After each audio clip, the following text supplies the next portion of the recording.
Everyone, Monika astrology में आपका बहुत बहुत स्वागत है। आज हम चर्चा करने जा रहे हैं फरवरी महीने के राशिफल की और धनु लग्न की। सबसे पहले शुरुआत करते हैं ग्रह गोचर से। 1 फरवरी से 20 फरवरी तक बुध जो है वो मकर राशि के अंदर स्थित रहेंगे। 20 फरवरी से 6 मार्च तक कुंभ राशि के अंदर रहेंगे बुध। शुक्र जो है वो 12 फरवरी से मकर राशि में प्रवेश करेंगे। सूर्य 13 फरवरी से कुंभ राशि के अंदर प्रवेश करने जा रहे हैं और मंगल जो है वो 5 फरवरी को मकर राशि के अंदर प्रवेश करने जा रहे हैं। देखिए, धनु लग्न से शुरुआत करते हैं कि धनु लग्न और लग्न का स्वामी बनता है गुरु, और गुरु लग्नेश बनकर आपके पंचम भाव में स्थित है। तो ये एक भाग्यशाली समय कहूंगी कि गुरु का दृष्टि संबंध आपके लग्न के साथ भी है, तो ये आपको सही निर्णय लेने की क्षमता देते हैं। और शुक्र यहाँ पर इनिशियल बेस पर है, तो मुझे लगता है कि शुरू के 12 दिन का समय बहुत ही, कहते हैं ना कि फायदे कारक है, कि जहां पर आप बड़े निर्णय ले सकते हैं। और मुझे लगता है कि प्रेजेंटेशन काफी स्ट्रांग रहेगा। यहाँ मुझे लगता है रिलेशनशिप भी आपकी लाइफ का बहुत इंपॉर्टेंट पार्ट होगा। और यहाँ एक बहुत इंपॉर्टेंट चीज ये है कि कहीं पर भी आपका फॉर एग्जाम्पल परफॉर्मेंस है, या कहीं पर भी आपको एक तरह से मार्केटिंग के लिए या सेल्स के लिए कहीं पर जा रहे हैं, तो आपका बहुत ज्यादा परफॉर्मेंस अट्रैक्टिव रहेगा और निर्णय शक्ति बहुत ही एकदम पॉजिटिव रहेगी। द्वितीय भाव की बात करते हैं, तो द्वितीय भाव का स्वामी शनि बनकर तृतीय स्थान में है। द्वितीय भाव में सूर्य रहेंगे 13 दिन तक शुरू के, और सेकंड हाउस के अंदर सारे ही, मतलब द्वितीय भाव में शुक्र भी आएंगे 12 तारीख से, मंगल यहाँ पर 5 तारीख को आएंगे, बुध यहाँ पर 20 दिन तक रहेंगे। तो ये सारा ही जो मैटर है वो सेकंड हाउस के साथ कनेक्टेड है। यहाँ परिवार के अंदर कोई भी प्रकार का अगर क्लैश होता है, कोई विवाद होता है, तो वहां पर आपको अपनी वाणी को बहुत संयम में रखना होगा। मुझे लगता है कि वाणी आपकी काफी हद तक रिबेलियस हो सकती है, मगर जो वाणी संबंधित कार्य करते हैं, जो आईटी क्षेत्र में है, जो एक तरह से कहा जाए कि एजुकेशन सेक्टर के साथ जुड़े हुए हैं, उन लोगों के लिए एक बहुत ही फायदे कारक परिस्थिति है। सेविंग्स, यहाँ मुझे लगता है कि आपकी जो भी सेविंग्स हैं, तो फैमिली की वजह से भी कुछ एक्सपेंस मुझे दिख रहा है इस महीने। जहां पर भी आपकी सेविंग्स को आप खर्च करते हैं, बहुत ही कैलकुलेटिव होकर आगे बढ़ना है। बाकी एक तरह से कहा जाए कि वाणी से आपको काफी लाभ होगा। और यहाँ पर सूर्य का जिस प्रकार का प्लेसमेंट है, तो परिवार के अंदर कहीं पर भी कोई भी विवाद होता है या कोई भी बातचीत होती है, तो बहुत शांति से आप आगे बढ़िएगा, अपनी वाणी को बहुत ज्यादा पॉजिटिव रख के चलिएगा। तृतीय भाव की बात करते हैं। तृतीय स्थान का स्वामी शनि है और सूर्य यहाँ पर आएंगे 13 तारीख को, और सूर्य आपके भाग्य के स्वामी है। और मुझे लगता है कि यहाँ पर भाग्य का सपोर्ट आपको प्राप्त होता है। कोई भी इनिशिएटिव है तो वहां पर एक कंफ्यूजन डेफिनेटली रहेगा। यहाँ तृतीय स्थान में जिस तरह से सूर्य और शनि का संबंध बनता है, मुझे लगता है कि आपका जो भी स्पेशलिटी है उसको पकड़ के चलना है। यहाँ आप कोई भी रिस्की डिसीजन नहीं लेना। जैसे कि अब आप जिस चीज के अंदर आपने महारत हासिल किया हुआ है, जो चीज में आप जानकारी पूरी रखते हो, उसी फील्ड के अंदर आगे बढ़ने की कोशिश कीजिएगा। यहाँ पर एक चीज जरूर कहूंगी कि सूर्य शनि का एक साथ आना टेक्निकल पर्संस के लिए, लॉ के एजुकेशन वालों के लिए, और स्पेशली जो लोग लॉयर्स हैं, जो लीगल डिपार्टमेंट में काम करते हैं, उनके लिए 13 तारीख के बाद का समय बहुत ही फायदे कारक रहेगा। छोटे भाई बहनों के साथ कोई भी प्रकार का विवाद होता है, तो वहां पर आपको 13 तारीख के बाद संयम से, आपको संबंधों में संयम रखना पड़ेगा। चतुर्थ भाव की बात करते हैं। चतुर्थ भाव का स्वामी गुरु बनकर आपके पंचम भाव में है। चतुर्थ भाव में राहु है। राहु एक घबराहट, एक डर क्रिएट करता है। आप बहुत वर्क कर रहे हैं, मगर एक घबराहट रहती है कि चीजें होंगी नहीं होंगी, तो इस प्रकार के एक, कहते हैं ना कि सेल्फ डाउट भी क्रिएट करता है।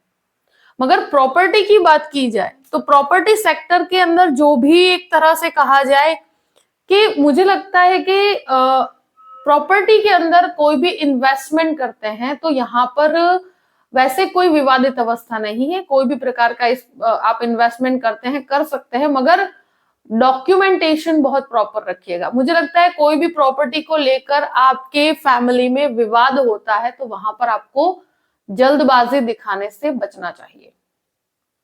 राहु की वजह से कहा जाता है कि जब भी प्रॉपर्टी से संबंधित चीजें होंगी तो वहां पर डॉक्यूमेंटेशन बहुत ही क्लियर होना चाहिए। जो मेडिसिन के छात्र हैं उनके लिए ये राहु बहुत ही फायदेकारक परिस्थिति लेकर आता है। पंचम भाव की बात करते हैं। पंचमेश मंगल बनकर आपके द्वितीय स्थान में जाएंगे और पंचम भाव में गुरु हैं। तो जो भी मेडिकल के छात्र हैं, जो होटल मैनेजमेंट के अंदर जाना चाहते हैं, जो एक तरह से कहा जाए कि आईटी क्षेत्र में आगे बढ़ना चाहते हैं, जो लॉ में आगे बढ़ना चाहते हैं, तो स्टूडेंट्स के लिए समय बहुत ही भाग्यशाली कहूंगी मैं, क्योंकि मंगल का भी दृष्टि संबंध 5 तारीख के बाद आपके पंचम भाव पे पड़ता है। तो ये एजुकेशन के अंदर बहुत ही सपोर्टिव पोजीशन है। जो भी लोगों के एग्जाम्स हैं तो इस समय के अंदर आपको रिजल्ट्स पॉजिटिव मिलेंगे और ये समय बहुत ही भाग्यशाली कहूंगी मैं। अगर कोई भी प्रकार का आप एग्जाम दे रहे हैं तो वहां पर आपको सफलता मिलने के चांस है। यहाँ पर एक चीज जरूर कहूंगी कि आप अगर धनु लग्न के हैं तो बच्चों का डेवलपमेंट डेफिनेटली एजुकेशन में बहुत अच्छा होगा। संतान प्राप्ति के लिए भी ये समय बहुत फायदेकारक है। यहाँ पर शेयर मार्केट की बात की जाए तो मुझे लगता है कि शेयर मार्केट के अंदर इन्वेस्टमेंट करते वक्त कैलकुलेटिव अप्रोच रखकर चलिएगा। बहुत बड़े लोन्स लेकर आप कोई भी प्रकार का रिस्क उठाते हैं तो आपके लिए बहुत नेगेटिवली वर्क करेगा। ग्रेजुअल रिजल्ट्स आपको प्राप्त होंगे। अब बात करते हैं 6th हाउस की। तो 6th लॉर्ड पहले लग्न में और फिर आपके द्वितीय भाव में है। यहाँ पर कहते हैं ना कि हेल्थ की बात करते हैं तो जो भी लोगों को, वैसे तो हेल्थ का लेकर बहुत घबराने की परिस्थिति नहीं है, मगर जो 12th लॉर्ड और 6th लॉर्ड की पोजीशनिंग है उसको देखते हुए और जिसके भी इस प्रकार की समस्या है, यूरिन संबंधित समस्या है और जिसके भी एक प्रकार के कहे कि शुगर रिलेटेड प्रॉब्लम्स हैं तो उनको अपने स्वास्थ्य का ध्यान रखने की जरूरत है। यहाँ पर लोन की बात करते हैं तो मुझे लगता है कि आपका बिजनेस से रिलेटेड कोई लोन का प्रोसेस हो सकता है, वो कैलकुलेटिव अप्रोच के साथ आगे बढ़िएगा। यहाँ पर एक तरह से कहा जाए कि कोई भी प्रकार का बिजनेस को आगे बढ़ाने के लिए लोन लेते हैं तो फायदे कारक होगा, वहां पर घबराने की परिस्थिति नहीं है। पर एक चीज जरूर कहूंगी कि फैमिली के अंदर किसी को उधार पैसे देने से आपको बचना चाहिए। यहाँ पर एक चीज डेफिनेटली है कि शत्रु कहीं पर भी आप पर हावी नहीं हो पाएंगे। अब बात करते हैं 7th हाउस की। 7th लॉर्ड जो है द्वितीय भाव में और उसके बाद तृतीय भाव में। तो बिजनेस की बात की जाए तो ये फैमिली बिजनेस के लिए ये समय एक तरह से परफेक्ट है। और यहाँ पर आप, मुझे लगता है कि यहाँ पर आप अपने पति पत्नी मिलकर भी कोई बिजनेस करते हैं या इस प्रकार की कोई अवस्था है अगर, तो वहां पर आगे बढ़ा जा सकता है। यहाँ पर जो भी फाइनेंशियली आपको काफी सपोर्ट मिलेगा फैमिली से।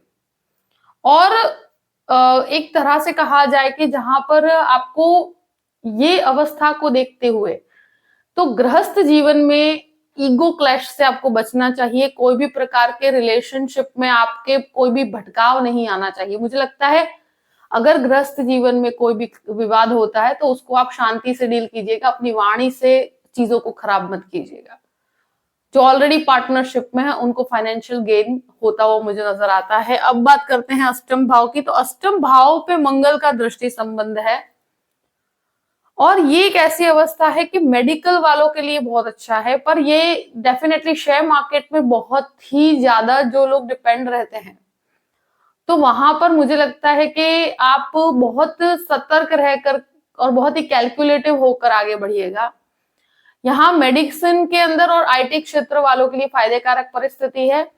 और यहाँ कहते हैं ना कि व्हीकल्स चलाने में भी आपको ध्यान रखने की जरूरत है। अब बात करते हैं नवम भाव की। नवमेश जो है सूर्य बनकर आपके द्वितीय भाव में और फिर तृतीय भाव में। तो मुझे लगता है कि ये जो भी लॉ के अंदर मास्टर्स करना चाहते हैं, जो मैकेनिकल इंजीनियरिंग में या आईटी क्षेत्र में जाकर कोई भी प्रकार का मास्टर लेवल का कोर्स करना चाहते हैं, तो उनके लिए 13 तारीख के बाद का समय बहुत फायदे कारक है।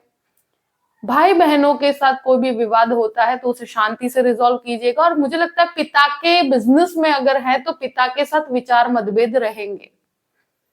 स्पिरिचुअल डेवलपमेंट के लिए डेफिनेटली ये समय आपके लिए फायदे कारक है। यात्राएं डेफिनेटली आपको लाभ देंगी और यात्राओं से आपको काफी लाभ भी मिलेगा। अब बात करते हैं दशम भाव की। तो दशमेश बनकर बुध आपके सेकंड हाउस में है, तो ये एक केतु यहां पर स्थित है, तो जो है वहीं पर स्थित होकर कार्य कीजिए। इस महीने मुझे लगता है कि 13 तारीख के बाद कोई भी जॉब में बदलाव करते हैं तो कंफर्ट जोन लेकर नहीं आएगा और आपको लगेगा कि कहीं पर छोड़कर आप दूसरी जगह पर चले जाएं या कोई दूसरे जॉब की तरफ स्विच कर लें। तो इस प्रकार के डिसीजंस आपको नहीं लेने चाहिए, या जॉब से बिजनेस की तरफ चले जाए या बिजनेस से जॉब की तरफ चले जाए। जहां पर आप कार्य कर रहे हैं उसी के अंदर आप आगे बढ़ने की कोशिश करेंगे तो आपके लिए फायदे कारक परिस्थिति रहेगी। मुझे लगता है बिजनेस में काफी हद तक ये महीना खर्चों को डिनोट करता है। मुझे लगता है कि आपको बहुत हद तक आपका एक्सपेंस बढ़ता हुआ नजर आता है, तो बिजनेस में जो भी प्रकार का आप खर्च करते हैं वहां कैलकुलेटिव होकर कीजिएगा। अब बात करते हैं 11th हाउस की। तो 11th लॉर्ड लग्न के अंदर, तो लाभ बन के लाभेश आपके लग्न में है, तो आपको लाभ की प्राप्ति है। जो भी रेस्टोरेंट संबंधित कार्य करते हैं या कोई भी प्रकार का ज्वेलरी संबंधित कार्य करते हैं उनके लिए शुरू के 12 दिन का समय बहुत अच्छा है। और बाद में भी शुक्र का पोजिशनिंग सेकंड हाउस में, तो कंटिन्यूस सेविंग्स के अंदर भी आपको लाभ है। यहां पर जो सेकंड हाउस, तो आपको हेरिडिटी से जो भी प्राप्त है उसमें भी काफी अच्छे लाभ की प्राप्ति है। अब बात करते हैं आपके 12th हाउस की। 12th लॉर्ड जो है वो आपके सेकंड हाउस में है, तो ये महीना मुझे लगता है खर्च बहुत ज्यादा है। सेविंग्स को आप डायरेक्शन देंगे तो बहुत सोच समझ के अपनी डायरेक्शन दीजिएगा। यहाँ मुझे लगता है कि कहीं पर भी ये महीना बहुत ज्यादा एक्सपेंडिचर को डिनोट करता है, आपके खर्च बहुत बढ़ते हुए मुझे नजर आते हैं। फैमिली के अंदर भी आपके एज अ रिस्पॉन्सिबिलिटी भी आपको कुछ एक्सपेंस उठाने पड़ सकते हैं। कहीं पर भी ब्रदर सिस्टर रिलेशनशिप में भी आपको उनके भी रिलेटेड कोई हेल्प के हिसाब से भी आप खर्च उठाने पड़ सकते हैं। विदेश के अंदर डेफिनेटली आप जो भी बाहर जाना चाहते हैं स्टूडेंट्स, उनके लिए ये बहुत फायदे कारक परिस्थिति है। आप जो भी विदेश जाकर पढ़ाई करना चाहते हैं और स्पेशली मेडिसिन की पढ़ाई करना चाहते हैं तो आपके लिए बहुत अच्छा रहेगा। लीगल मैटर में, यानी कि जो भी कोई भी कोर्ट केस में फंसे हुए हैं या प्रॉपर्टी से रिलेटेड कोई कोर्ट केस चल रहा है या डाइवोर्स केस चल रहा है, तो वहां पर अपनी वाणी को बहुत संयम में रखिएगा। देखिए, शत्रु हावी नहीं हो पाएंगे, मगर वाणी से आप चीजों को खराब मत कीजिएगा। जो भी परिस्थिति है मैंने आपके सामने रख दी है। आई होप कि ये वीडियो आपको पसंद आया होगा। पसंद आए तो लाइक भी कीजिएगा और सब्सक्राइब भी कीजिएगा। Thank you so much. जय श्री कृष्ण।